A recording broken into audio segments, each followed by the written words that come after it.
पाकिस्तान से ये बातें आती थी, कोई उसका कोई मिनिस्टर है कि हम 1.25 किलो का हमारे पास बॉम्ब है, हम मार देंगे तो हिंदू मर जाएंगे, मुस्लिम बच जाएंगे। तो ये जो न्यूक्लियर ब्लैकमेलिंग है, न्यूक्लियर रेटरिक है, ये इसका कोई वैल्यू नहीं है। अब जाकर किसी बच्चे से, मौलवी से पूछे, कट्टर मौलवी से, धमाका कर देंगे। धमाका क्या कर दोगे? धमाका, आपको हिम्मत है धमाका करने? भारत पे किसी तरीके का इम्पैक्ट? भारत एक आज में उभरता हुआ शक्ति है। पाकिस्तान को अमेरिका बनाता है, चाइना बनाता है। अभी ये क्या है, जब आप कर रहे हैं तो ऑपरेशन सिंदूर के दौरान चाइना ने, आप वो दूसरों को लड़वाता है और ये अपना राइज करता जा रहा है। डोनाल्ड ट्रंप साहब को लगता है पागल की तरह काम कर रहे हैं। उनकी जो डेट है वो 37 ट्रिलियन डॉलर की है। अमेरिका कैसे सुपर पावर बना या चाइना कैसे बन रहा, आप अपने हित के लिए काम करें, ये सब रास्ते में रहेंगे। क्या उसकी हैसियत है?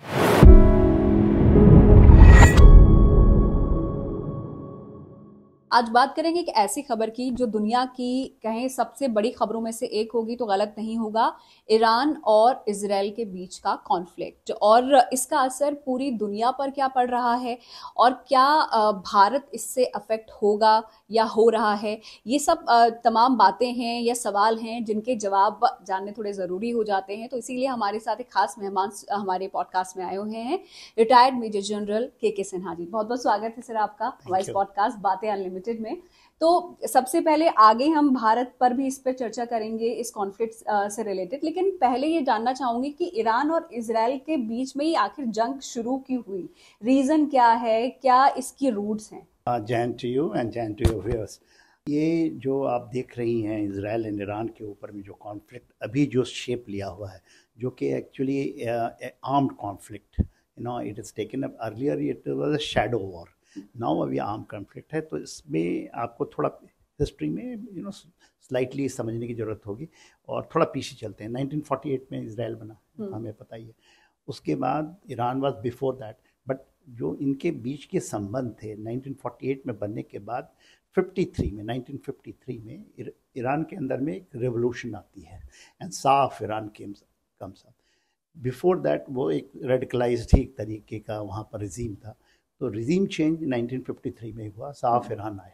साफ Iran America and western power के थ्रू आए थे, उसमें इजराइल का भी बड़ा हाथ था एंड एवरीथिंग चेंज। साफ Iran was a open and बड़ी अच्छी मित्रता थी इजराइल, अमेरिका और साफ ईरान। 1953 की बात कर रहे हैं and it carried on till 1979। अयतुल्ला Khamenei आए जो कि एक रेडिकलाइज्ड एक वहाँ पर, और वो कू के बाद आए। तो ये जो 25 साल का समय है, ये बड़ा उनका बहुत, उनके एम्बेसीज थे, अमेरिकन एम्बेसीज थे and it was a very open society. जो ईरान की आज की बात होती है तो वही 53 से लेकर 1973 की बात होती है। Absolutely vibrant society, very close to Israel. Israel का एम्बेसी वहाँ हुआ करता था। जब शाह ऑफ ईरान को वहाँ पर एक रेवोल्यूशन कहते हैं, इट इज़ द जो revolution I 19 and it is a Islamic 1979 and Iran, it is called pre Islamic period, revolution period and post revolution period. तो everything change when Ayatollah Khamenei आए। अभी तो अयतुल्ला अल खमेनी है second, first. So he was very radicalised and वहाँ पर आपका पूरा waste Asia में दो डिवाइड है। एक डिवाइड है, उसको शिया सुन्नी तो ही है, शिया है Iran, Sunni rest of the world है। इसके अलावा एक पर्शिया एंड अरब्स डिवाइड है। दे आर पर्शियन पीपल, जो पर्शियन गल्फ है उसके ऊपर का इलाका है। ईरान इज़ अ वेरी, और हमारा भारत का उस समय का संबंध उनके साथ में था बहुत। हमारी सभ्यता में बहुत ईरान से ही आई है, ईरान सब चीज़ आई है, सब चीज़ ईरान से बहुत। ईरानियन कारपेट, जो ही बात कीजिएगा, ईरानियन हमारी सभ्यताएं, ईरान के खाने हमारे पास आए हैं, ईरान की बहुत सारी चीज़ें हैं जो आर्ट फॉर्म हमारे पास। मतलब हमारा पुराना दोस्त ईरान, भारत का पुराना दोस्त कहें तो ईरान से ज़्यादा पुरानी दोस्ती है rather than Israel.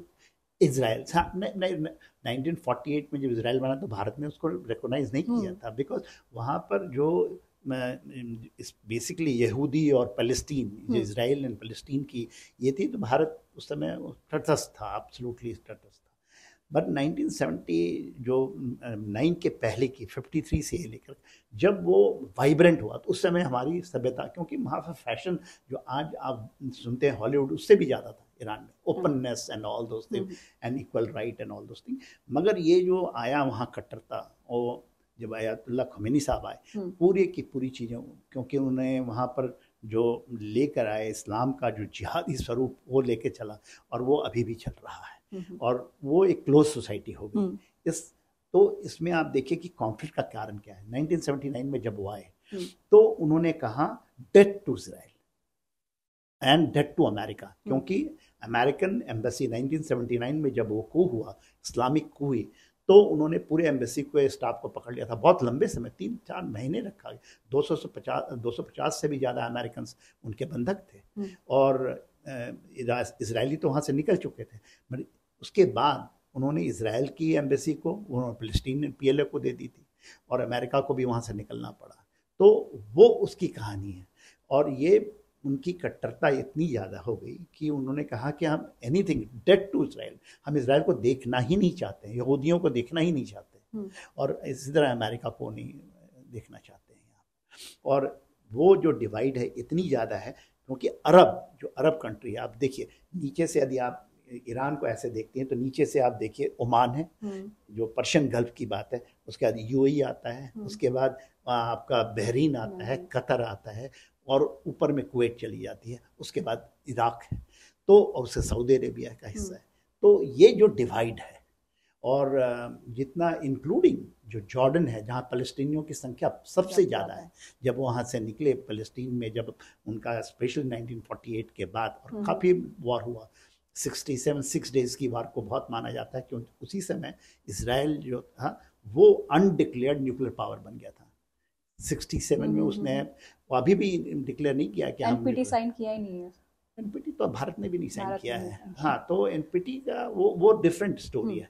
Non proliferation, CTBT को नहीं साइन करना is a different issue, but he became but undeclared, अभी भी उसने डिक्लेयर नहीं किया है कि हमारे पास में है, and this is called strategic ambiguity को वो रखते हैं कि हाँ, सबको पता है कि हमारे पास है, और अभी भी उनकी संख्या कितनी है, कितने deep inside and no one knows, उनकी सेकंड स्ट्राइक कैपेबिलिटी भी है, that is very important to know. तो उसका मेन कारण है जो कट्टरता है, जो डिवाइड है। और जब शुरू में जब साफ ईरान आए थे 1953 में, तो उनका ये मानना था कि यदि हम इजराइल से अच्छा संबंध रखेंगे तो अरब से भी, अरब वाले देशों से हमारी और बड़ी अच्छी इनकी, मगर उनका उल्टा हुआ। जब आयतुल्लाह ख़ुमैनी साहब आए तो उन्होंने कहा कि नहीं, Iran will be a power and it will be Shia power, it will be a power which has got Persian पकड़ होगी, और वही डिवाइड है, वही डिवाइड का इतना लंबे समय से ये चल रहा है। तो उसके का मेन जड़ ये है। तो कोल्ड वॉर पहले से ही चल रहा था, और अब वो खुले में आ चुका है। 1979 में तो ओपन वॉर था, पर उन्होंने कभी भी, जब हम इजराइल को देखते हैं कि इसके बाद क्यों उसको डायरेक्ट अमेरिका के साथ उसका ज़्यादा था, अमेरिका पीछे हट गया क्योंकि इजराइल को उसने अपना फ्रंटलाइन स्टेट बना लिया वेस्ट एशिया में। और ख़ास करके आप देखिएगा रेखा, इस हिस्टोरिकल एविडेंस में, जब आप देखिए फर्स्ट टर्म में आए डोनाल्ड ट्रंप साहब, क्योंकि हम वही रियलिटी आज के दिन में, डोनाल्ड ट्रंप साहब फर्स्ट टर्म्स में आए जब उन्होंने, तो 2015 के पहले ईरान ने NPT पे साइन किया था, और ये NPT 1968 में साइन हुआ है। 1968 में साफ ईरान नहीं थे उस समय, जो ईरान की 1967 में, आपको होगा 1968 में जनवरी में NPT आई है। और क्योंकि, और इंडिया भी नहीं साइन करता क्योंकि वर्ल्ड को डिवाइड कर दिया। जिसके पास हथियार है, भारत के पास भी हथियार नहीं था, न्यूक्लियर हथियार, और जिनके पास है कोई इसको पॉलिफरेट नहीं करेगा। जो वेपन है जिनके पास में है उनके पास रहेगा, और जिनके पास नहीं है नहीं रहेगा। और भारत ने भी इसलिए करके NPT को नहीं, बट ईरान ने इसको ज्वाइन कर लिया 98 में। उसने ज्वाइन किया कि हम नॉन प्रोलिफरेशंस करेंगे, हम नहीं बनाएंगे हथियार। यदि हम न्यूक्लियर, उसकी एम्बिशन तो रही है न्यूक्लियर, मगर वो कहता है कि हम न्यूक्लियर सिविल पर्पस से बनाएंगे। इजराइल ने साइन नहीं किया है और US उसका साथ दे रहा है, जबकि US यहाँ पर ईरान की तरफ होना चाहिए था बेसिकली, अगर देखा जाए, क्योंकि ईरान ने तो एनपीटी साइन किया हुआ है, अगर वो बना भी रहा है तो उस पर्पस के लिए नहीं बना रहा है जिन्होंने देखिए नहीं किया ये हुआ। एनपीटी भारत ने नहीं साइन किया, फिर मैं आपको अंडरस्कोर करता हूँ, भारत ने सीटीबीटी भी नहीं साइन किया, ये बट दो यूएस बार। अपना हित साध रहा है ना यहाँ पे। इराक के साथ जो हुआ था कहीं ना कहीं वो ईरान के साथ भी सद्दाम हुसैन वाला देखिए एनपीटी खामैनी का जब साहब ये के साथ। लेकर आए ना 1 जनवरी 1968 में आई है एनपीटी। उस समय ये अमेरिका और जितने भी पावर थे, उसमें यूके भी है, उसमें कनाडा भी है और यूरोपियन चाइना कंट्री, भी है। जो 5 हैं कि जिनके पास न्यूक्लियर नो हाउ है, हाँ। वो तो न्यूक्लियर कर सकते हैं प्रोलिफरेशन, क्योंकि ये तो न्यूक्लियर बॉम्ब कब गिराया गया 1945 में, जब हिरोशिमा नागासाकी में गिराया था अमेरिका ने। तो भारत ने उसको, तो इजराइल भी कहता है उस इजराइल के लिए था सबसे अच्छा है कि हम क्यों करें साइन, जब हमारे पास है ही है, पर वो नहीं करता, भारत नहीं करता, हमारे पास हथियार है। सीटीबीटी तो हमने साइन नहीं किया, हमने न्यूक्लियर टेस्ट करने के बाद, न्यूक्लियर हथियार आने के बाद एनपीटी नहीं कर रहे। तो ये कोई डिवाइड नहीं है, अमेरिका भी जानता है, क्योंकि ये सूडो चीज है, NPT CTBT these are all, सब लोग इससे निकल जाते हैं। जिसको अभी अमेरिका ने टेस्ट किया, रशिया ने टेस्ट किया, चाइना टेस्ट कर रहा है, सीटीबीटी सब साइन किए हुए हैं, उन्हीं का है ये कॉम्प्रिहेंसिव टेस्ट बैन ट्रीटी है, पर ये सब करते हैं, लैब में करते हैं, क्योंकि इनकी जो आप कर रहे हैं सब जगह चल रहा है। तो ये जो सूडोइज्म है, वर्ल्ड को दो तरह से डिवाइड करना, ये कोई तथ्य नहीं, इसका कोई तथ्य नहीं है। और ईरान का भी ये तथ्य नहीं, वो कहेगा ठीक है हम साइन किया, मैं, मगर वो साइन हुआ है 68 में, वो उसकी बात कल की है। जो उनके फॉरेन मिनिस्टर साहब हैं, उन्होंने कहा है कि ईरान अभी भी एनपीटी को मानता है कि हम पीसफुल पर्पस के लिए करेंगे, हमारे पास हथियार नहीं होगा। वो भी गेम सीख गए ना खेलना, ये गेम्स, दीज आर गेम्स, ये गेम्स हो रहा है। तो अभी जो ये 12 दिनों तक दोनों के बीच में युद्ध चला था, युद्ध वाली स्थिति हुई थी, शांत हो गई है, तो ये आगे शांत रहने वाला है? फिलहाल की सिचुएशन क्या है इन दोनों कंट्रीज की? देखिए शांत तो नहीं होगा, दीज आर, आपको एक चीज ये लिखिए, अंडरस्कोर कीजिए कि वर्ड है, इट इज फ्रोजन कॉन्फ्लिक्ट। ये कॉन्फ्लिक्ट जो होता है फ्रीज किया हुआ है, जैसे इंडिया पाकिस्तान का, वो कभी भी इरप्ट हो जाता है, ऑपरेशन सिंदूर फिर इरप्ट हो गया, कल कुछ होगा तो फिर से इरप्ट हो जाए। दीज आर फ्रोजन कॉन्फ्लिक्ट विच लोग समझते नहीं है। ये कॉन्फ्लिक्ट कभी नहीं जाएगा, कॉन्फ्लिक्ट है, कॉन्फ्लिक्ट ऑफ आइडिया है, कॉन्फ्लिक्ट ऑफ आइडियोलॉजी है। वो कहता है डेथ टू इजराइल, हम इजराइल के अस्तित्व को मानते ही नहीं। वो कहते हैं हम पैलेस्टीनियन को लाना चाहते हैं, वो चाहते हैं, ईरान चाहता है कि हम सिया वर्ल्ड का, हमारा एक मुस्लिम वर्ल्ड का डोमिनेशन हो। हम सबको पता है 57-58 देश हैं, मुस्लिम्स हैं, उसके अंदर में वो कहते हैं हमारा डोमिनेशन हो, और उसके पास में यदि न्यूक्लियर हथियार आ जाए तो ये जियो पॉलिटिकल गेम का तो एक बहुत बड़ा हिस्सा है, और इसी गेम को प्ले करते हैं, जिसमें आपका कॉन्फ्लिक्ट भी आता है। कॉन्फ्लिक्ट में जब न्यूक्लियर एक्सचेंज के पहले काइनेटिक एक्सचेंज होता है। आपने जो देखा 12 दिन की जो लड़ाई की आप बात कर रही हैं, जो कि देखिए उसके दो नाम हैं, एक तो उन्होंने राइजिंग लायन दिया था, हाँ, ये 13 जून को जब लॉन्च किया तो इजराइल ने राइजिंग दिया। इनका है ऑपरेशन प्रॉस्पेरिटी 3, 2 बार तो उन्होंने इजराइल में पहले किया था, प्रॉस्पेरिटी 1 और 2, उसी का एक्सटेंशन है कि भाई हम आप करोगे।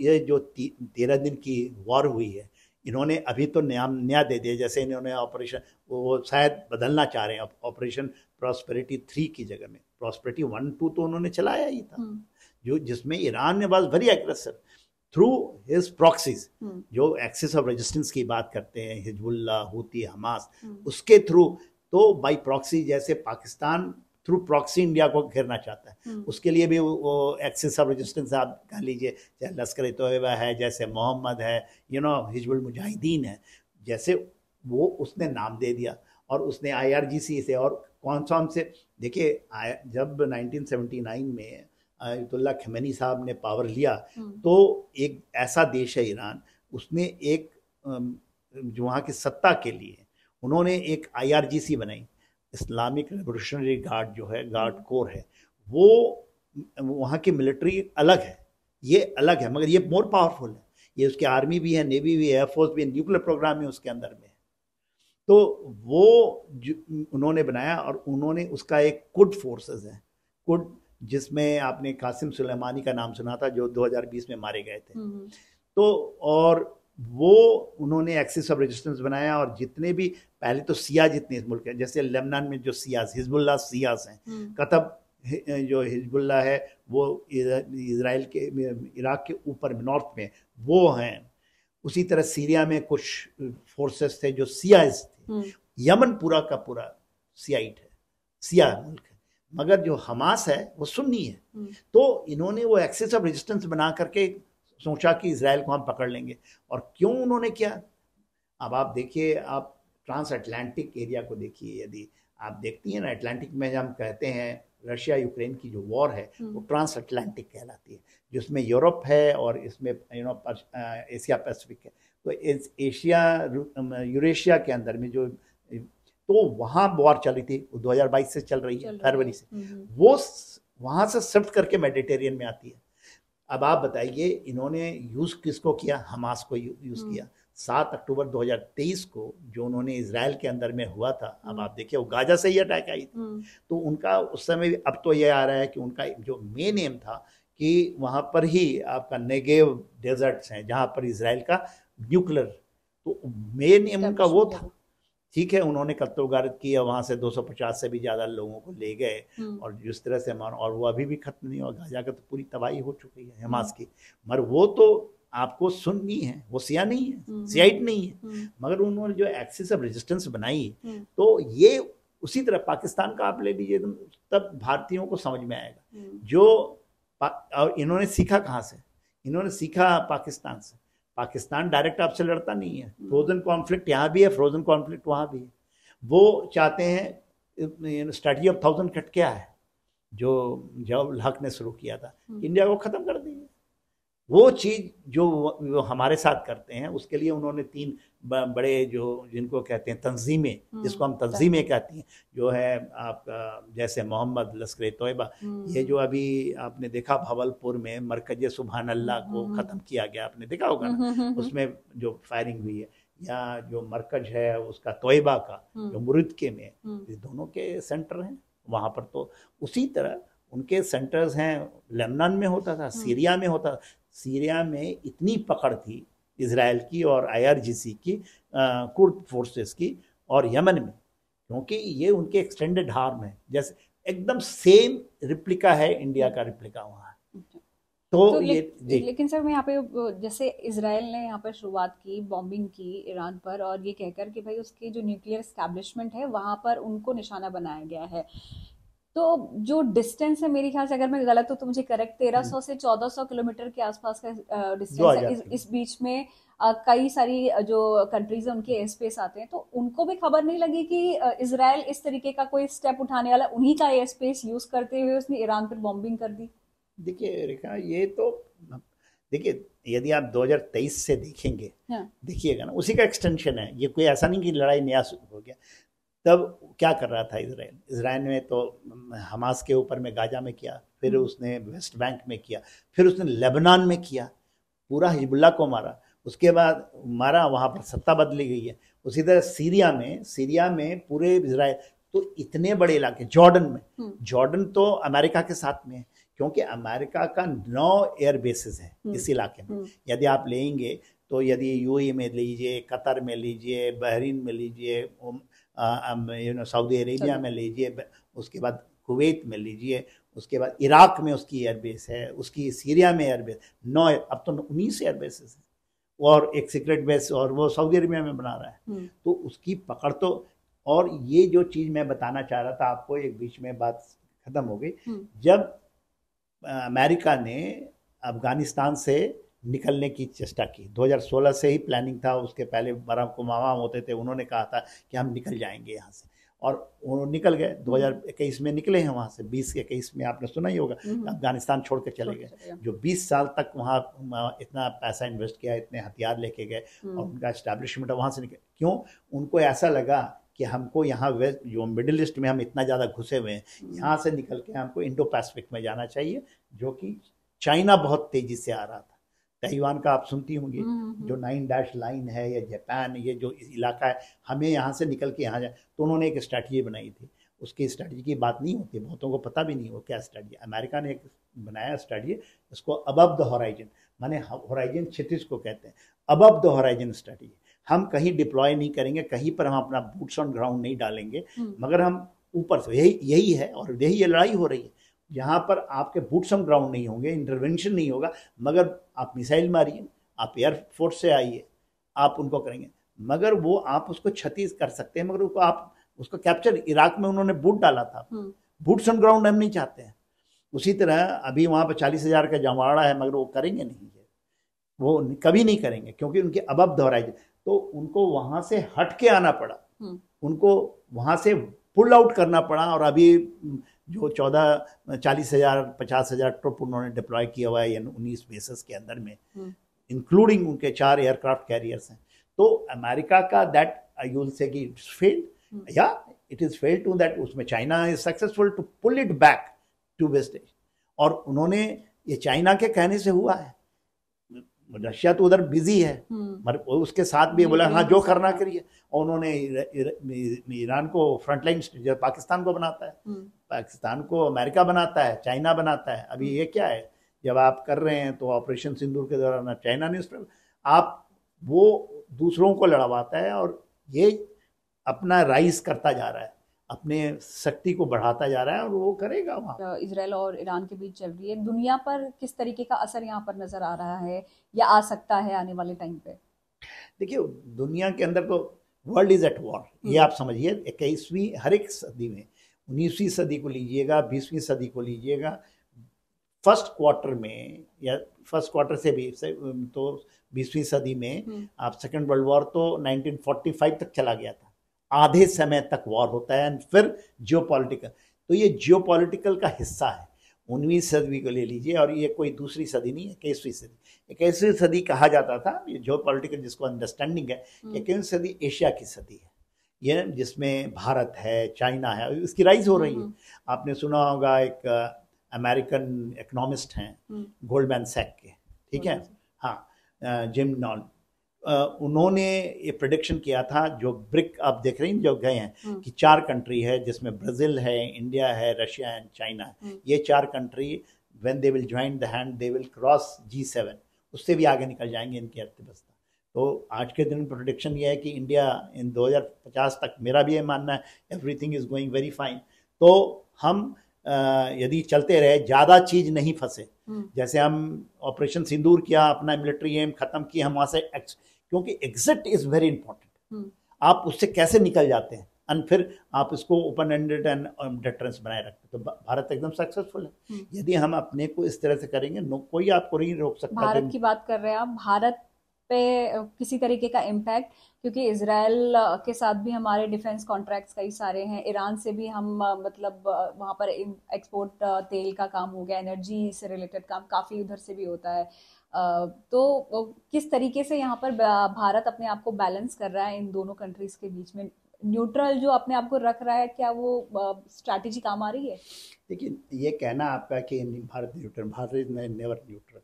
भारत एक स्ट्रैटेजिक ऑटोनॉमी, न्यूट्रल पहले कहते हैं, नॉन प्रोलिफरेशन, नॉन अलाइनमेंट, ये सब बात पहले होती थी कि हम किसी के साथ अलाइन नहीं। हम आज सबके साथ अलाइन हैं, मगर भारत के अपने जो चीज़ें हैं उसको करते हुए आपको नहीं लगेगा कि हम आपके अगेंस्ट में हैं। तो ये कहना कि हम किसी के साथ बैलेंस, हम कोई बैलेंसिंग नहीं कर रहे। इजराइल के साथ ज़्यादा दोस्ती है। हम तो इजराइल से पूरा सामान ले रहे हैं, इस ऑपरेशन सिंदूर में वहाँ से आया सामान हम दे रहे हैं, तो अपॉर्चुनिटी देखते हैं। बोलना अच्छा नहीं होगा, जनरली कोई नहीं बोलेगा, डिप्लोमेटिकली नहीं बोलेगा, मगर हमें समझना चाहिए हम लोगों को दीज आर द अपॉर्चुनिटीज़। और इसमें अपॉर्चुनिटीज़ में ऐसा नहीं है कि हमने कोई एक चीज़ कर दिया, ये अपॉर्चुनिटी इसलिए है कि इजराइल के साथ, देखिए, हम जब किसी चीज़ को एक तरफा लेते हैं, जब इजराइल को ज़रूरत है तो भारत देता है, भारत इंटरडिपेंडेंस कहलाता है, कि उनके कोई चीज़ भारत के साथ, हमारे कारगिल वॉर में इजराइल ने जितना मदद किया किसी ने नहीं किया, मैं तो लड़ाई के अंदर था। उसी तरह इवन नाउ इजराइल जिस तरह से हमें मदद कर रहा है कटिंग एज टेक्नोलॉजी से, हम उसको दे रहे हैं, तो these are give and take, वो तो चलता रहे। देखिए, ईरान के साथ क्या है, ईरान के साथ हमारे संबंध तो अच्छे थे, मगर ये कोई लिखित नहीं होता। मोदी जी आए 2014 में, 16 में वो ईरान गए थे, ईरान में अयतुल्ला खुमैनी, अल खुमैनी जो अभी हैं वहाँ के सुप्रीम लीडर, तो उनके साथ उनकी बैठक थी, और उन्होंने वहाँ पर वर्ड यूज़ किया था दोस्त, कि हम दोस्त हैं, और वहाँ पर दोस्ती कहते हैं कि we are the very close, हमारा अपना हिस्टोरिकल है ये। मगर वो 2016 में जैसे मोदी जी आए, उसके 3 महीने बाद उन्होंने कश्मीर का मुद्दा उठा दिया, और ये नहीं, ईरान की पार्लियामेंट में कि उसको इलीगल ऑक्यूपेशन, यही अयतुल्ला खोमेनी। और उसके बाद 2 बार उन्होंने ये उठाई। भारत ने उसके जवाब में, क्योंकि उस समय हम तेल उससे सबसे ज्यादा 30% से ज्यादा तेल लेते, हमने तेल आज के दिन में एक तेल ईरान भी तो रुपए में हमको देता है ना, देता था, डॉलर्स में वो उससे क्या होता है। मगर आप देश के अगेंस्ट, आप डॉलर से 4 रुपए कमा लेंगे और आपके घर को बोल रहा है तोड़ने की बात पाकिस्तान के साथ मिल करके, तो ये कोई बनियागिरी नहीं होती। भारत ने तेल लेना बंद कर दिया, आज के दिन में एक बूंद तेल नहीं आती वहां से। पर चाबहार पोर्ट है, हमने लिया हुआ क्योंकि उसको जरूरत है, वो हिल नहीं सकता भारत। ये इसके दौरान ईरान ने केवल भारत के प्लेन को उतरने दिया वहां से लोगों को निकालने के लिए, और किसी के प्लेन नहीं उतरी वर्ल्ड के। तो ये होती है आपके, यदि आपके पास diplomatic and political and geostatical power है। ईरान मिडिल ईस्ट के अंदर में खड़ा नहीं हो सकता, पर्शियन गल्फ में हिल नहीं सकता। जो ये आप देखती हैं ना, स्टेट ऑफ हार्मोज बंद कर देंगे, इंडिया दी यहाँ का डोमिनेंट प्लेयर है। जो इंडियन ओशन रीजन में मैरिटाइम डोमेन में चाइना भी नहीं आ सकता उसके मदद के लिए। इंडिया, इसलिए अमेरिका भी हमारे साथ आता है और हमारी मैरिटाइम पावर बढ़ रही है।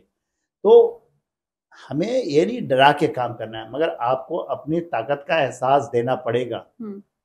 वो हमने उनसे तेल नहीं ले रहे हैं अभी, यानी कोई कहता है ना अमेरिका के कहने से, डोनाल्ड ट्रंप साहब ने पहले टर्म से नहीं ले रहे हैं, 2016 से नहीं ले रहे हैं, 17 के बाद नहीं ले रहे हैं तेल, एक बूंद तेल नहीं आती। हम रशिया से ले रहे हैं, तो हम वेनेजुएला से ले लेंगे। तो ईरान यदि, और वो पाकिस्तान के साथ क्यों, मोदी जी के जाने के बाद हमने सोचा कि ये मिडिल ईस्ट के अंदर में हमारा है, इजराइल के साथ दोस्ती है, ठीक है, वो तो मतलब भी कोई जियोपॉलिटिकल डिलेमा फेस नहीं हो रहा है पर डिफेंस या स्ट्रैटेजिक इंडिया के लिए। और हमारे लोगों को ये समझना पड़ेगा, ये जो आप पोडकास्ट कर रही हैं, ये माध्यम से ये समझिए, हार्ड फैक्ट बहुत लोग नहीं बोलेंगे, बोले हाँ हाँ बड़ा दोस्ती है। क्या दोस्ती है? 8 करोड़ 8.7 करोड़ लोग रहते हैं, ठीक है, वहां के ज्यादा लोग हमारे साथ में लोग, मगर वहां की जो रिजीम है, जो कट्टर रिजीम है, जो आतंकवाद फैला रही है वेस्ट एशिया में, उसी तरह पाकिस्तान हमारे यहाँ आतंकवाद फैला रही है, उसमें हम कैसे साथ देंगे उसको? यदि हम उसको साथ दे दें कि हाँ तुम ठीक कर रहे हो, हिजबुल्लाह, हुती, हमास, तो हम ये कह सकते हैं कि ये पाकिस्तान हमारे साथ कर रहा है। वहां पर तो हम एकदम स्ट्रेट खड़े हैं। तो आपको ऐसे देखिए, ये चीजें आप सीखिए, अमेरिका कैसे सुपर पावर बना या चाइना कैसे बन रहा है, आप अपने हित के लिए काम करें, ये सब रास्ते में रहेंगे। क्या उसकी हैसियत है? हम 140 करोड़ देश हैं, वो 8 करोड़ के लोग हैं, क्या पैसा है उनके? तेल के तेल हम अभी एनर्जी में हम बदल रहे हैं, कुछ दिन के बाद हमें तेल की जरूरत ही नहीं होगी। हमें रिन्यूएबल एनर्जी की बात हो रही है ना आज के दिन में। तो ये आपका समय तो रहेगा, आप अभी यंग हैं, तो आप लोग ये सब देखिएगा।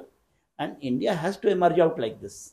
हमें बोलने की जरूरत नहीं होती है, मगर आपको आपके कर्म, आपके जो काम करने की शक्ति वैसी होनी चाहिए।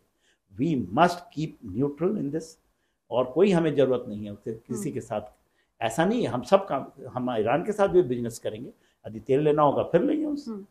बैलेंस बना के तो चल ही रहा है ना भारत। मतलब ये नहीं है सब जगह हम रशिया से भी बैलेंस बनाते हैं, यूक्रेन से भी बनाते हैं, अमेरिका से भी बनाते हैं। इजराइल जो अभी इस कॉन्फ्लिक्ट में फंसा हुआ है, 12 दिनों का युद्ध यहाँ पर हुआ, उसके बाद कहीं ना कहीं एक जो भारत के साथ उसके रक्षा सौदे थे, उसकी लॉजिस्टिकली अफेक्ट नहीं करेगी लॉजिस्टिकली इजराइल में? तो भारत को क्या अब कोई दूसरे ऑप्शंस देखने चाहिए अपने कॉन्ट्रैक्ट्स के लिए? अगर हैं तो कौन से ऑप्शंस हैं भारत के पास? हमें क्या चीज का कॉन्ट्रैक्ट आप कहना चाहती है? इजराइल से क्या कॉन्ट्रैक्ट? इजराइल को जरूरत है, इजराइल के साथ हमारा डिफेंस कॉपरेशन है। ऐसा चीज नहीं है कि हम इजराइल के ही ऊपर, भारत खुद बना रहा है। अभी इजराइल हमारे से खरीदना चाहता है, जो हमने अभी एयर डिफेंस सिस्टम रहा है वो हमारे से खरीदना, जो हमारे ब्रह्मोस को लेना चाहता है वो। तो प्रॉब्लम वो नहीं है, प्रॉब्लम आप इक्वल टर्म में जब करते हैं तो आपका ये नहीं है कि आप ऊपर हैं नीचे हैं, दोनों बराबर साथ में चल। इजराइल हमारा ट्रस्टेड पार्टनर है, वो ईरान ट्रस्टेड पार्टनर नहीं, वो तो आपको धोखा देता है। जब उसके अच्छे समय थे, उस समय उसने चाइना के साथ $400 बिलियन का 25 साल का उसने कॉन्ट्रैक्ट किया। तो आप कैसे इसको रियलिटी में जो इसको गेम खेलते हैं, जो डिप्लोमेटिक गेम को पकड़ते हैं, स्ट्रेटेजिक, वो सब चीज कर बोलेंगे नहीं इन चीजों। बोलना ठीक है, हम लोग बोल सकते हैं इस चीज को, क्योंकि हम हमारे लोगों को ये समझना चाहिए हमें क्या ईरान से लेना देना है। मगर ईरान से लेना देना ये है कि ठीक है, हमारी पकड़ उतनी ही होनी चाहिए कि हम बोले तो हमें एयर स्पेस दे दे, और ये है भारत की ताकत। जब हमारी ताकत होती है, हमारे बच्चे फंसते हैं यूक्रेन में, तो हमारी प्लेन जाती है, ऑपरेशन गंगा चला था वहाँ, और हमारे बच्चों को, और उसमें पाकिस्तानियों को भी, बांग्लादेशियों को भी निकाल के, नेपाल के बच्चों को भी निकाल के, तो ये होती है आपकी ताकत कि आपके पास, यदि हम, ठीक है, कोई कहता है कि जब आप 4 दिन की लड़ाइयाँ चल रहे थे, सर्जिकल वॉर था, उस समय आप सब खड़े थे, अदरवाइज ये पाकिस्तान, चाइना और टर्की को छोड़ के सब हमारे साथ खड़े थे। अब अमेरिका का क्या रोल है इन सब में? अमेरिका का मतलब हेल्प इसराइल को क्यों चाहिए? मतलब इसराइल ने पहले तो खुद कर लिया, उसके बाद अमेरिका आकर बोलता है कुछ दिन बाद कि भैया हमने यहाँ पर इनके न्यूक्लियर एस्टेब्लिशमेंट को हमने भी तबाह कर दिया है। तो उससे आपको लगता है कहीं ना कहीं कि भाई वो जली पे नमक छिड़कने का काम कर दिया? वो कह तो रहा है तबाह कर दिया, लेकिन क्या पता ईरान और एग्रेसिवली उस चीज को आगे बढ़ाए, अपने न्यूक्लियर एस्टेब्लिशमेंट में और कुछ काम करना शुरू कर दे। देखिए रेखा, देर सवेरे तो ईरान के पास न्यूक्लियर वेपन आएगा, ये आप देख चलिए, कोई बड़ी बात नहीं है। पाकिस्तान के पास न्यूक्लियर वेपन, तो उसके पास आ जाए तो क्या, भारत के पास न्यूक्लियर वेपन है, वो क्या, हाँ, न्यूक्लियर वेपन को कहता है कि हम अमेरिका के ऊपर मार देंगे, इजराइल को खत्म कर, वो नॉर्थ कोरिया की तरह हो गया, तो फिर हाँ, अमेरिका क्या कर लेगा? क्या कुछ नहीं कर, नॉर्थ अभी ऐसा नहीं है, सबको आप मैनेज कर ले, इतनी हिम्मत नहीं है। अमेरिका अभी भी सुपर पावर है। अभी अमेरिका, उसके 300 एयर बेसेस हैं, उसके मिलिट्री बेसेस हैं, वो कहीं भी मिलिट्री, इकोनॉमिकली उसकी अर्थव्यवस्था $31 ट्रिलियन की है, 29 से 31। ईरान की, भारत की $4.1 ट्रिलियन की इकॉनमी। पर अमेरिका के भी अपने प्रॉब्लम है, जो डोनाल्ड ट्रंप साहब को लगता है पागल की तरह काम कर रहे हैं। उनकी जो डेट है वो $37 ट्रिलियन की है। ट्रिलियन समझती हैं? भारत का जो हमारा पूरी अर्थव्यवस्था 4.1 ट्रिलियन की है, वो $37 ट्रिलियन की केवल उसकी ऋण है, स्टेट ऋण। $1 ट्रिलियन वो देता है, तो बबल है, वो फटना ही है। चाइना राइज कर रहा है, मगर ये भी अब नीचे, ठीक है, ये भी आपकी बबल है। भारत एक आस में उभरता हुआ शक्ति है, और हम पॉडकास्ट ये करते हैं आपके माध्यम से, आपके लोगों तक तो पहुंचे, और भारत की जो 40 करोड़ जनता जिस दिन इसको समझ गई, इस चीज को अपनी, को कहते थे ना कि दुर्गा को भी अपनी शक्ति का, या जो ये थे आपके कृष्ण ने अर्जुन को अपनी शक्ति का बोध कराया था। शक्ति का ज्ञान होना बहुत जरूरी है। आप कितनी पावरफुल हैं ये आपको जानना बहुत जरूरी है। उसका ज्ञान जब 140, तो आपको कौन टच कर सकता है? आज के दिन में अमेरिका जाए, कहीं जाए, चाइना कहीं जाए, भारत को इमर्ज आउट करना है। हमारी अपनी, वो कर रहा है, मुझे लगता है कर रहा है, क्योंकि हमारे को अपनी शक्ति का बोध नहीं हुआ। आपको शक्ति का बोध हुआ तो आप पॉडकास्ट कर रही हैं। तो ये है, शक्ति का बोध होना बहुत जरूरी है। नहीं तो बड़े बड़े हाउसे, रिलायंस, अंबानी यही चलाएंगे, पॉडकास्ट चलाएंगे, फिर अपने तरीके से वो चलाएंगे। एयर डिफेंस की हमने यहाँ पर अभी बात की सर, अभी इजराइल की भाई हमसे पूछ रहा है कि आपका एयर डिफेंस, और तो इंडिया के एयर डिफेंस को अभी जो ऑपरेशन सिंदूर के बाद जिस तरीके से पाकिस्तान की तरफ से मिसाइलें भी दागी गई थी, तो उस वक्त काफी हमने देखा था कि भैया इंडिया का air defence is better than Israel. तो कुछ अपग्रेड की जरूरत है, या अभी जिस तरीके का डिफेंस सिस्टम हमारा है, एयर डिफेंस सिस्टम, वो ठीक है, या उसमें कुछ चेंजेस और करनी चाहिए? देखिए रेखा, मैं 40 साल इस सिचुएशन को देखते हुए, मैं 40 साल फौज में रहा हूँ, और हाईएस्ट लेवल पे काम किया है, जो इन्फेंट्री, जो फाइटिंग आर्म्स है उसके लिए। तो हमारी जो एयर डिफेंस सिस्टम, हम जब बात करते थे 2016-17 में, तो हम इतने डरे होते थे कि हमारी ये जो एयर डिफेंस की, आप लोग समझ रहे हैं क्या चीज़ होती, हमारी जीरो थी, जीरो। हम जीरो पे कि कुछ था ही नहीं, क्योंकि समझ में नहीं आता था। यहाँ के लोगों को आप ब्यूरोक्रेसी को समझाइएगा, या उनको समझ में नहीं आता कि एयर डिफेंस क्या चीज़ है। तो वहाँ से निकल करके हम आज ये प्रूव किए हैं कि वर्ल्ड के बेस्ट डिफेंस सिस्टम, जो एग्रेशन आपको आया, जिसमें पूरा, जब इसका चाइना का, अमेरिका का भी उसमें बहुत सारा चीज़ था, पाकिस्तान के पास उसका खुद का, वो हमारे को भेद नहीं पाया। और हम लोग अभी थोड़े दिन पहले बात करते थे आयरन डोम की, जो इजराइल के आयरन डोम है कि उसको कोई नहीं भेज सकता। बात यह है कि आज के इस कॉन्फ्लिक्ट में हमने प्रूव हुआ है, इसलिए प्रूव हुआ है कि जद्दोजहद हमारी रही। जद्दोजहद में हमारे पास S-400 है, वो रशियन है, मगर हमारा एक आकाश सिस्टम है, आकाश तीर सिस्टम है, और जो हमारा एयरफोर्स का सिस्टम है वो रशियन है, उसको हम इंटीग्रेट कर पाए हैं। और उस इंटीग्रेट में हमारे नीचे का जो सबसे शोल्डर फायर्ड होता है एंटी एयर डिफेंस सिस्टम का, और बड़ा जो S-400 सब इंटीग्रेटेड है और AI से है, जो कि मेरे ख्याल से इजराइल ने भी कर पाए हैं। इजराइल की भूमि कितनी है, 450 किलोमीटर लंबाई से और तकरीबन 200 किलोमीटर चौड़ा है। वो हमारे, आप ये जहां हम बैठे हैं इससे भी छोटा जगह है, उसके अंदर में उसके 3 थर्ड मिसाइल सिस्टम, जो थर्ड 8 हैं टोटल वर्ल्ड में, उसमें से 3 वहां लगा हुआ है अमेरिका का। उसके अलावा उसके पास एरो मिसाइल सिस्टम, उसके बाद आयरन इन डोम, उसके बाद उसके जितने भी इंटीग्रेटेड है वहां लगे, उसमें पेनिट्रेट, तो ये पेनिट्रेट हो जाएगा। कोई ऐसा नहीं है कि आपने ऐसा ढाल बना दिया है कि कोई छेद। भारत को इस पर लगातार काम करना है, और हम काम कर रहे हैं। दुनिया अचंभित है कि हमारे पास पुराने, हमारे जो ये ओसाए के आपने सुना होगा एयर डिफेंस सिस्टम, बहुत पुराना, टैंकों के ऊपर होता है, वो भी इंटीग्रेट हमने कर दिया है।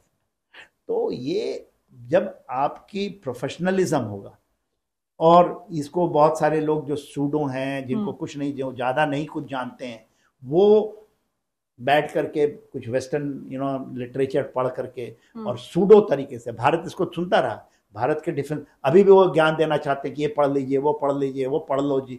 आप देखिए बहुत सारे सूडो आपको मिलेंगे, फुटकाट कर रहे हैं, उनको कुछ नहीं मिला तो एक कैमरा लगा करके अपने को ला रहे हैं, पैसे कमा रहे हैं, मगर एट द सेम टाइम वो किसी का गेम खेल रहे हैं, चाहे चाइना का गेम खेल रहे हैं या पाकिस्तान का गेम खेल रहे हैं पाकिस्तान का। वो कहते हैं कि उनके चीफ को अमेरिका बुला लिया ये कि जानने के लिए कि कैसे उन्होंने, आपने मार दिया उनके, तो उनके लिए वही चीज़ है, क्योंकि उनको उससे पैसा मिलेगा। मगर बात यह है कि आप ये मानिए ना, वो हमारे डिप्टी चीफ को बोलते हैं कि ये पढ़ लो, वो पढ़ लो, और ज्ञान देना चाह रहे हैं।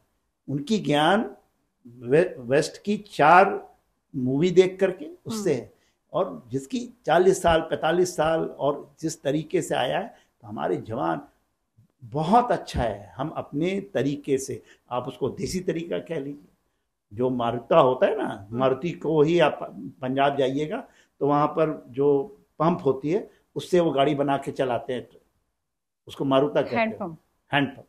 तो वो, इसको आप जुगाड़, वही चीज जो काम आए वही चीज है। हमारे को चाइना का पूरा system top notch system, America का बहुत सारा चीज उसके पास में है, पाकिस्तान के पास में वो, पाकिस्तान का खुद, उसके बाद टर्की का, वो भेद नहीं पाया आप। और जो ये हम करते हैं, जो ज्ञान देते हैं, वो सारी फेल है। इजराइल के हमने ऑपरेशंस देखे हैं, तो एक तरीके से असैसिनेशन वहां पर इजराइल करता है टॉप लीडर्स का, या अभी भी ईरान में देख लें तो जो मिलिट्री लीडर्स थे उनको निशाना बनाया। तो भारत में इस तरीके की टैक्टिक्स यहाँ पर क्यों नहीं अपनाई जाती? लिमिट कौन डिसाइड करता है इस तरीके का, अगर कोई ऑपरेशंस होता है, अगर भारत की बात करें तो? देखिए, इजराइल के मुसाद आपने सुना होगा, मुसाद, इसको शैडो वॉर कहते हैं, इसका बहुत तरह का नाम है। बेसिकली जो मिलिट्री टर्मिनोलॉजी में इसको शैडो वॉर कहते हैं। ये मुसाद क्योंकि छोटा देश है, उसके अस्तित्व को ही खत्म, वहाँ पर 1 करोड़ आबादी है, यहूदियों की आबादी 1 करोड़ की है, इजराइल की आबादी 8.7 करोड़ की है। वो, या पूरा, कोई कहता है कि यहूदियों को जीने का अधिकार ही नहीं है, एक यहूदी इस धरती पर नहीं होना चाहिए। पहले यूरोप कहता था, इसलिए जब जर्मनी से ये लोग आए और जब इनको धरती दी गई 1948 में इजराइल में, वो तो कहते हैं आपको जीने का अधिकार नहीं। मगर जब आपके अस्तित्व का सवाल होता है तो वहाँ के एक एक लोग, एक एक जनता, उसके अंदर में इतनी शक्ति आ गई है कि वो किसी से आप बताइए, 9 फ्रंट, इंडिया तो केवल अभी कहते हैं 1 फ्रंट में हम लड़े, अभी हमारे डिप्टी चीफ कहते हैं कि 3 फ्रंट, मतलब उसमें और भी चाइना भी आ गया था, चाइना का हथियार आया था, चाइना खुद नहीं आया था, और उसके अलावा वो कह रहे थे कुछ टर्की आ गए, उनके चीज़ें आई, कुछ उनके ऑपरेटर आए, यही लड़ाई हमने लड़ी। वो 8-8 फ्रंट में लड़ रहा है, इतनी छोटी, और दुनिया उसको कुछ भी कहे, क्योंकि हम वेस्टर्न मीडिया को के चीज़ों को पढ़ के अपना दिमाग बनाते हैं। तो इजराइल ऐसा देश जो है, उससे भारत को सीखने की चीज़ें हैं। वही अकेला, इस तरीके की चीज भारत में पॉसिबल है? पॉसिबल क्यों नहीं? आप अभी 29, तो ये वही मैं पूछना चाह रही हूँ कि डिसाइड कौन करता है? तो वो बता के तो करेंगे नहीं, हमसे तो पूछ के करेंगे नहीं, आपसे पूछेंगे। हाँ, तो होती है कि क्या लिमिट होनी चाहिए। 29 लोग मारे गए हाँ, पाकिस्तान के अंदर में, जो हाँ, टॉप, जो हमारे मोस्ट वांटेड थे, हाँ, हाँ, ऐसे तो नहीं मर गए होंगे ना। वो ऐसे तो भगवान ने तो आज तक तो नहीं मारा था उनको। आपने सुना ना, कनाडा में भी कुछ भारत के देश के दुश्मन हैं, तो अब उसको भगवान मार रहा है। हमारी प्रार्थनाओं में इतनी शक्ति होगी, मर रहे हैं ना, एलिमिनेट हो रहे हैं। लश्कर तोयबा का कि आप 2 मरकज की मैंने नाम उनको बताई, जो 9 टारगेट 21 टारगेट सबने देखे, तो उसमें 9 टारगेट चुना गया था। तो ये सब चीज चलती है, इसको बोला नहीं जाता, कोई बोलता नहीं। टॉप सीक्रेट है ये टॉप सीक्रेट क्यों बोलना। चलिए, आप अपना काम करना है। हाँ, और ऐसे मिलिट्री डोमेन में कोई चिल्लाता नहीं, इसलिए देखेंगे कि कोई आकर के आपको नहीं बताएगा। लोग चिल्लाते हैं, पूछ लेंगे, कूदेंगे कि कितने आपका एयरक्राफ्ट गिर गया, क्या फर्क। हम काम करके निकलने वाले, हम लोग इसी कहते हैं, हम लोग success under your feet with the silence on your lip and with the flag on your hand. हम लोग उस तरह की सोच रखते हैं कि बोलने से कुछ नहीं होता, करके दिखाएंगे। कर है, वो दिख रहा है। हाँ, तो इसलिए मैं कहता हूँ सच्चाई कभी नहीं छुप सकती, आप कितना भी कर लीजिए। Israel has done a ट्रेमेंडस job in 12 दिन की लड़ाई में। कोई देश, आपने कुछ कहा था 1200-1300 किलोमीटर, 2000 किलोमीटर की दूरी के हैं ये टारगेट, जो आपने सुना ना, जो फर्दो न्यूक्लियर प्लांट की बात करते हैं, 2000 किलोमीटर है। उनकी जो नटाज है, जो उसका इस्फान है, ये सब जो न्यूक्लियर टारगेट्स हैं, और उनके एयर डिफेंस सिस्टम पूरे उन्होंने रशिया, चाइना सबसे लिया हुआ। तो अब ये फ्यूचर क्या देखते हैं इन दोनों देशों का कॉन्फ्लिक्ट, फ्रोजन कॉन्फ्लिक्ट ये चलेगा। देखिए, एक ये बेंचमार्क लेके चलिए, आज नहीं तो कल ईरान के पास न्यूक्लियर पावर आएगी। मत न्यूक्लियर पावर आने से ऐसा नहीं होता, इंडिया के पास भी न्यूक्लियर पावर है, वो आकर टेररिस्ट मार जाता है आप। हम चाइना के पास भी आज की डेट में ये सब चलेगा, ऐसे ही चलेगा। अपनी सिक्योरिटी के लिए, जैसे नॉर्थ कोरिया के पास न्यूक्लियर पावर है, तो उसको कोई अब मतलब अमेरिका मतलब धमकी दे सकता है, लेकिन कुछ कर नहीं सकता, वो वाली बात आ जाती है। ऐसा देखिए, ऐसा है ना, ये भी कहना, देखिए ये कहता था ना कि पाकिस्तान कहता था, पाकिस्तान में तो हम लोग के पास तो बहुत बड़ा उदाहरण है, बार बार मैं उसकी पाकिस्तान से ये बातें आती थी, कोई उसका कोई मिनिस्टर है कि हम 1.25 किलो का हमारे पास बॉम्ब है, हम मार देंगे तो हिंदू मर जाएंगे, मुस्लिम बच जाएंगे। तो ये जो न्यूक्लियर ब्लैकमेलिंग है, न्यूक्लियर रेटरिक है, ये इसका कोई वैल्यू नहीं है। ये these are weapon of mass destruction and these are the weapon of deterrence. ये आपको केवल दूसरे को, हाँ आप बोली नॉर्थ कोरिया पे कोई हमला नहीं करता है, नॉर्थ कोरिया बिहेव करता है उस तरह से, ठीक है, वो चिल्लाता है कि जो नॉन ये कर देंगे, वो कर देंगे, वो एक बार करेगा, उसकी एक आदमी नहीं बचेगा। भारत में एक बार जनरल रॉड्रिक्स होते थे हमारे चीफ, तो इसी तरह बातें हुई थी, उन्होंने एक बार कह दिया, गवर्नमेंट उनके पीछे पड़ गई। उन्होंने कहा था कि यदि पाकिस्तान ऐसे हिमाकत करता है तो उसको, उसका पूरा धरती से अस्तित्व ही खत्म हो जाएगा। एक बार नहीं, 7 बार। भारत के पास इतनी न्यूक्लियर, यह है सच्चाई है। तो और अभी आप देखिए, इजराइल के पास तो जानती हैं हथियार है, अनडिक्लेयर्ड नेशन है, कोई कहता है 80 है, कोई कहता है 400 है। क्यों नहीं उसने मार दिया यहाँ पर? ईरान में मार सकता है ना, उसके पास नहीं है वो बनने की। तो रिस्पॉन्सिबल कोई भी कंट्री रिस्पॉन्स, पाकिस्तान ऐसा रोग स्टेट, वो भी नहीं करता। उसको पता है कि यदि धरती से अपने अस्तित्व को मिटाना है तभी हम ये कर सकेंगे। तो ये इसके ऊपर में, इसको हम कहते हैं न्यूक्लियर ब्लैकमेलिंग। इंडिया ने तोड़ा ऑपरेशन सिंदूर में, बोल रहे हैं प्रधानमंत्री ने, हमने हमारे रक्षा मंत्री, हमारे विदेश मंत्री जाकर उन्होंने बता दिया कि ब्लैकमेलिंग ये खत्म हो गई। अब उनका कोई वो ना, हाँ रसीद होता था, ये होता था, उसको जिसको करंट लग जाता था, वो कहता था कि हमारे पास ऐसे बॉम्ब है कि हम आपको मारेंगे, ऐसा मारेंगे। इमरान खान ने बोलते थे, अब नहीं बोलने की हिम्मत। बोलेंगे, आप बोलेंगे तो नूर खान खत्म हो गया। आपने सुना होगा सरगोदा के पास में उनका किराना हिल्स है। तो ऐसे ये बचकानी बातें हैं, बच्चों की बातें हैं, जिनको नहीं पता है वही उछलते हैं। वो तो बोलते हैं धमाका कर देंगे। पाकिस्तान में एक वर्ड होती थी, वो जब कारगिल वॉर के बाद वो हर एक मंत्री के नाम पे, हर एक बच्चे के नाम पे, आप जाकर किसी बच्चे से, मौलवी से पूछे, कट्टर मौलवी से, धमाका कर देंगे भारत। धमाका क्या कर दोगे तुम? धमाका, आपको हिम्मत है धमाका करने की? ऐसे नहीं होता है। वहाँ के भी जो मिलिट्री है वो प्रोफेशनल मिलिट्री है, वो ऐसे नहीं बचकानी मिलिट्री है, वो भी प्रोफेशनल है। प्रोफेशनल लोग नहीं होते, हमारे भी नॉन प्रोफेशनल ऐसे ही चिल्लाते हैं। वो बैठ जाएंगे, वो अपने को दिखाएंगे कि हमारे पास इतनी नॉलेज है 4 किताब पढ़ के। वो इसके लिए आपको ज़मीन पे पैर पैर और खून, पसीना और खून बहाना पड़ता है इसके नॉलेज के लिए, इसके एक्वायर करने के लिए। इसकी नॉलेज किताबों के पन्नों से नहीं आती, इसको ज़मीन पे और दिन रात इस पे अपने को उसमें अर्पण करनी पड़ती है, तब ये आके आपको जज्बा, ये होश, ये थिंकिंग, और यही थिंकिंग भारत को एक दिन ऊपर लेके जाएगी और ले भी जा रही है। Thank you so much sir for joining बातें अनलिमिटेड। आपका बहुत बहुत शुक्रिया। Thank you.